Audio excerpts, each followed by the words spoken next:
혹시 최근 다 큰 자녀에게서 이런 제안을 받으셨습니까? 배우자와 사별하고 넓은 집에 홀로 남았을 때, 혹은 몸이 예전 같지 않아 혼자 사는 것이 버겁게 느껴질 때, 자식의 그 따뜻한 말 한마디는 가뭄의 단비처럼 고맙고 든든하게 느껴졌을 겁니다. 그래, 내 자식들이 그래도 나를 이만큼 생각해 주는구나.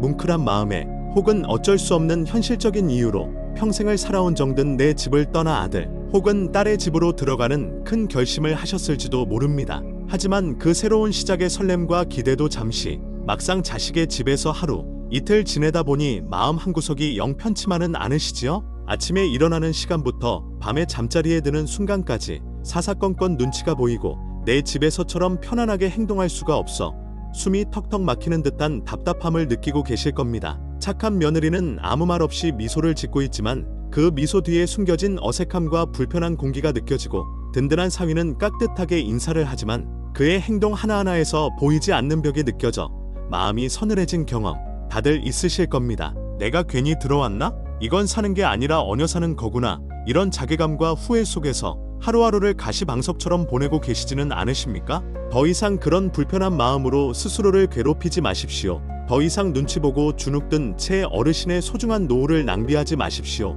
새로운 환경에 적응하는 것은 누구에게나 어려운 일이며 지금 느끼시는 그 모든 감정은 너무나도 자연스러운 것입니다. 안녕하십니까? 저는 평생을 가족관계, 특히 세대가 다른 어른과 자식이 한 지붕 아래에서 어떻게 하면 서로에게 상처 주지 않고 행복하게 공존할 수 있는지를 연구해온 인생 상담가입니다. 오늘 저는 큰 결심 끝에 자녀의 집으로 들어가신 우리 어르신들께서 어떻게 하면 잃어버린 존엄성과 마음의 평화를 되찾고 부담스러운 존재가 아닌 존경받는 어른으로서 당당하고 행복한 노후를 보낼 수 있는지에 대한 5가지의 아주 중요하고도 현실적인 황금 비밀을 알려드리고자 합니다. 이 영상은 단순히 참아라, 이해해라와 같은 뜬구름 잡는 조언이 아닙니다. 지난 수십 년간 수많은 가정을 지켜보며 얻게 된 구체적이고 실천 가능한 지혜의 정수입니다.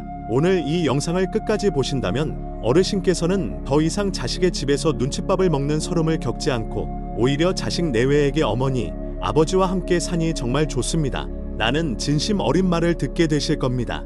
본격적인 이야기에 앞서 잠시 시간을 내어주시겠습니까? 이 이야기가 지금 이 순간에도 같은 아픔과 고민으로 홀로 힘들어하고 계실 더 많은 부모님들에게 한 줄기 빛과 위로가 될 수 있도록 화면 아래의 구독과 좋아요 버튼을 한 번씩만 꼭 눌러주시면 정말 감사하겠습니다. 어르신의 작은 클릭 하나가 서먹해진 한 가정의 관계를 다시 따뜻하게 만드는 기적의 씨앗이 될 수 있습니다. 우리는 먼저 가장 근본적인 사실 하나를 인정하고 시작해야 합니다. 그것은 바로 자식의 집은 더 이상 내 집이 아니다라는 냉정하지만 명확한 현실입니다. 아무리 내가 낳고 기른 자식의 집이라 할지라도 그 집은 이제 아들과 며느리 혹은 딸과 사위라는 새로운 부부가 그들만의 규칙과 방식으로 꾸려나가는 독립된 왕국입니다. 그 왕국의 주인은 더 이상 내가 아니라 바로 그들입니다. 이 사실을 인정하지 못하는 순간부터 모든 갈등은 시작됩니다. 내가 니들 살림을 어떻게 했는데 이건 이렇게 하는 게 아니야.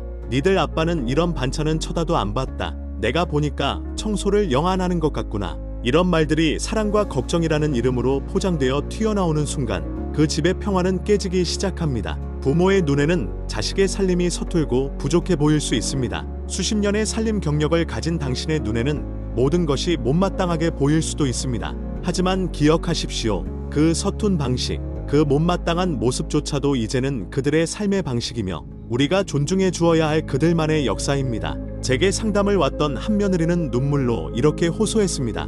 선생님, 어머님이 해주시는 반찬 너무 감사하죠. 그런데 저희는 저희 입맛이 있고 저희가 해먹고 싶은 음식이 있는데 어머님은 매일 아침 저희 냉장고를 열어보시고는 이런 것만 먹으니 애가 비실비실하지라며 한숨을 쉬세요. 어머님이 오신 뒤로 제 부엌인데도 제 마음대로 할 수 있는 게 하나도 없어요. 이 집이 더 이상 제 집 같지가 않아요. 이 며느리의 눈물은 결코 특별한 사례가 아닙니다. 2023년 한 여성 포털 사이트에서 실시한 설문조사에 따르면 시부모님과 함께 사는 며느리들이 꼽은 가장 큰 스트레스 요인 1위가 바로 살림 방식과 사생활에 대한 간섭이었습니다. 자, 그렇다면 이처럼 서로 다른 두 세대가 한 지붕 아래에서 평화롭게 공존하기 위해 우리 부모님들은 무엇을 가장 먼저 해야 할까요? 지금부터 그 5가지 황금 비밀을 하나씩 풀어가 보겠습니다. 첫 번째 황금 비밀, 그것은 바로 투명인간처럼 행동하라입니다. 이 말이 조금 서운하게 들리실 수도 있습니다.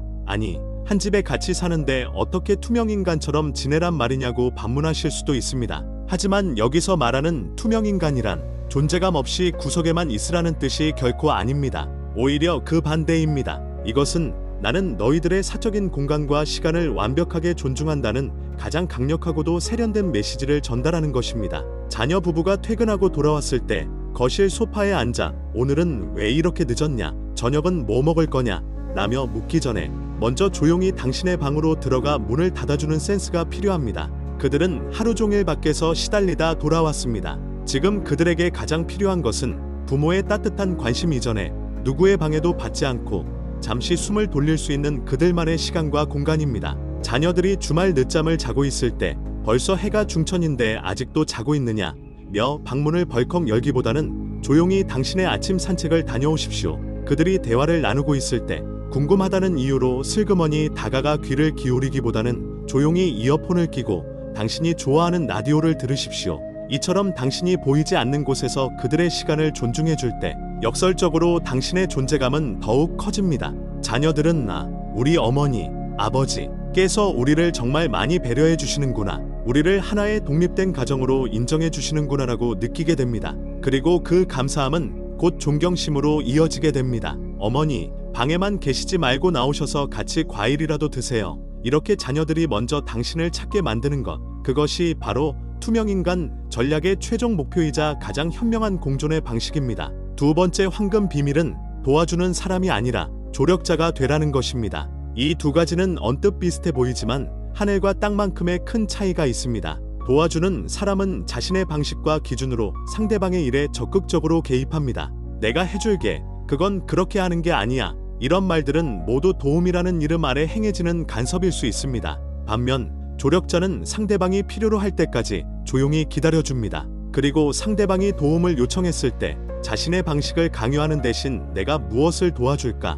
라고 먼저 묻습니다. 그리고 상대방이 원하는 방식대로 그만큼만 도움을 줍니다. 예를 들어 며느리가 저녁 준비로 바빠 보일 때 에고, 답답해, 비켜봐, 내가 금방 해줄게라며 부엌을 차지하는 것은 최악의 행동입니다. 이것은 며느리의 자존심에 상처를 주고 그녀를 무능한 사람으로 만드는 것과 같습니다. 대신 조용히 옆에서 얘야, 혹시 내가 마늘이라도 좀 치워줄까? 혹은 설거지거리가 많이 쌓였네?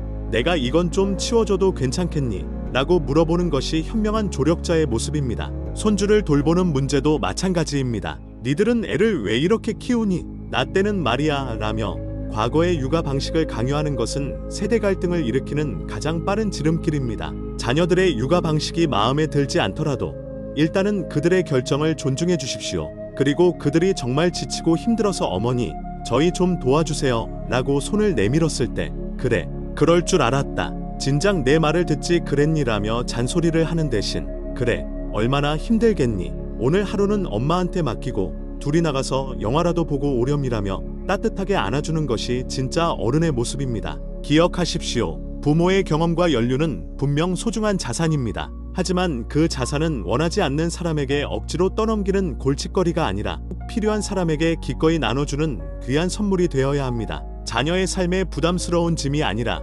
든든한 바람막이가 되어 주십시오. 세 번째 황금 비밀은 돈 문제에 관해서는 철저히 선을 지켜라는 것입니다. 어쩌면 이것이 한 집안의 평화를 지키는 가장 현실적이고도 중요한 규칙일지도 모릅니다. 어차피 나중에 다 너희들 줄 건데 뭘 그러냐는 생각, 이제는 정말 위험합니다. 그 생각 하나가 자녀들에게는 부모님의 돈은 곧 내 돈이라는 잘못된 인식을 심어줄 수 있고 부모님 스스로에게는 노후의 마지막 보루를 송두리째 흔드는 비극의 시작이 될 수 있습니다. 자녀의 집에 함께 살게 되면 생활비 문제는 반드시 명확하게 하고 넘어가야 합니다. 자식 집에 얹어 사는데 어떻게 돈을 내놓으라고 하느냐며 불편해하실 수도 있습니다. 하지만 이것은 자존심의 문제가 아니라 서로의 독립성과 존엄성을 지켜주는 최소한의 예의입니다. 자녀들이 괜찮다고 필요 없다고 손사래를 치더라도 매달 일정한 금액을 이건 내 생활비다, 너희들 부담을 조금이라도 덜어주고 싶구나 라며 건네십시오. 그 액수가 크고 작음은 중요하지 않습니다. 나도 이 집의 구성원으로서 나의 책임을 다하고 있다는 당당한 태도, 그리고 나는 너희에게 경제적으로 의존하는 존재가 아니다 라는 독립적인 모습을 보여주는 것이 중요합니다. 반대로 자녀가 적으로 어렵다고 해서 섣불리 목돈을 지원해주거나 빚보증을 서주는 일은 절대로 해서는 안 됩니다. 한번 시작된 경제적 지원은 끝이 없는 밑 빠진 독이 될 가능성이 높습니다. 자녀의 어려움을 외면하라는 뜻이 아닙니다. 하지만 당신의 노후 자금을 깨서 자녀의 문제를 해결해주는 것은 결국 당신과 자녀 모두를 불행하게 만드는 가장 어리석은 선택이 될 수 있습니다. 제 오랜 지인 한 분은 사업에 실패한 아들에게 평생 모은 노후 자금을 모두 내어주었습니다. 하지만 아들의 사업은 결국 회생하지 못했고 지인은 지금 생활고에 시달리며 파지를 줍는 신세가 되었습니다. 더 가슴 아픈 것은 아들 내외가 이제는 그분을 짐처럼 여기며 연락조차 피하고 있다는 사실입니다. 돈으로 자식을 도우려다 돈도 잃고 자식도 잃는 최악의 결과를 맞이한 것입니다. 당신의 돈은 당신의 것입니다. 당신의 평생에 걸친 땀과 눈물의 결실입니다. 그 돈은 당신의 남은 인생을 편안하고 존엄하게 보내기 위해 가장 먼저 사용되어야 합니다. 돈 문제에 있어서만큼은 자식에 대한 안타까운 마음보다 당신의 노후를 지키겠다는 단호한 이성이 앞서야 합니다. 네 번째 황금 비밀은 나만의 세상, 나만의 시간을 반드시 확보하라는 것입니다. 많은 어르신들이 자녀의 집으로 들어가시면서 자신의 지난 삶과 관계들을 모두 정리하고 오십니다. 그리고 하루 종일 거실에 앉아 텔레비전을 보거나 자녀 내외와 손주들만 바라보며 시간을 보내십니다. 이것은 스스로를 고립시키고 자녀들에게 보이지 않는 부담감을 안겨주는 가장 좋지 않은 행동입니다. 집 안에만 머물지 마시고 밖으로 나가십시오.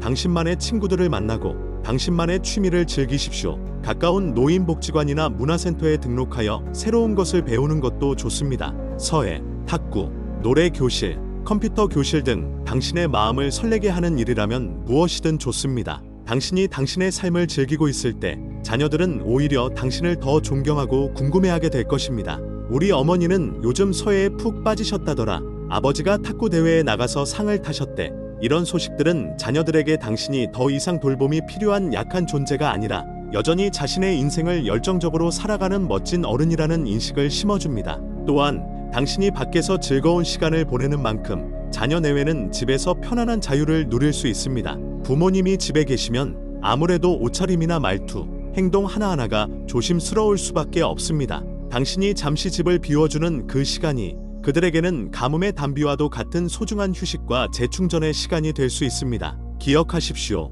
행복한 노후는 자식에게 의존하는 삶이 아니라 자식과 더불어 나 자신의 삶을 독립적으로 꾸려나갈 때 비로소 완성됩니다. 친구를 만나러 가는 당신의 가벼운 발걸음이 사실은 자녀 내외의 어깨를 짓누르던 무거운 짐을 덜어주는 가장 현명한 방법일 수 있습니다. 마지막 다섯 번째 황금 비밀, 그것은 바로 칭찬과 감사의 말을 아끼지 말라는 것입니다. 어쩌면 이것이 오늘 제가 드리는 모든 조언 중에서 가장 중요하고도 강력한 힘을 가진 비결일지도 모릅니다. 한 집에 살다 보면 서로의 단점이 더 잘 보이기 마련입니다. 국이 좀 짜다, 청소가 제대로 안 되어 있구나, 왜 이렇게 늦게 들어오니, 이런 지적과 불평의 말들은 아주 사소해 보이지만 듣는 사람의 마음에는 날카로운 파편처럼 박혀 좀처럼 빠지지 않습니다. 이제부터는 의식적으로 돋보기를 들고 자녀 내외의 장점과 고마운 점을 찾아보십시오. 그리고 그것을 아낌없이 표현하십시오.